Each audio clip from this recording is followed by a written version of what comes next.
Հաճախ երեխային ժամանակ չտրամադրելը, նրա զբաղվածությունը չապահովելը կարող են ոչ միայն հանգեցնել դեպրեսիվ, ներանփոփ անհատականության ձևավորմանը, այլև երեխաները գուցե փորձեն հետաքրքրություն փնտրել ու գտնել այլ տեղերում, օրինակ բռնելով հանցավորության ուղին։ Այստեղ մեծ անելիք ունեն եւ ծնողը, եւ պետությունը։ Հենց ինքը ծնողը պետք է ցանկանա երեխային ընդգրկի որևէ մի խմբակի մեջ, ծնողը զբաղվի երեխայի զբաղվածության հարցով, փողոցից կտրի, ուշադրության կենտրոնում պահի, որպեսզի երեխան դուրս չգա փողոց, չկատարի իրավախախտում, հանցագործություն չկատարի, այո,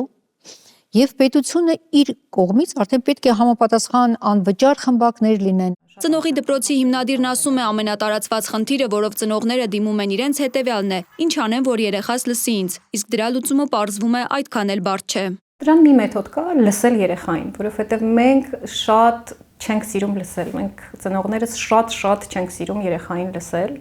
եւ չունենք այդ հմտությունները։ Լսել երեխային, ոնց որ կլսենք մեծահասակին, ում հետ զրուցում ենք կամ անգամ ում հետ կոնֆլիկտի մեջ ենք։ Փորձագետները վստահեցնում են, ընտանիքում ցանկացած տարաձայնություն, կռիվ, վեճ, անհաշտություն, բռնության ցանկացած դրսևորում թունավորում են երեխայի հոգին, կարող են անգամ վերաճել ողբերգության։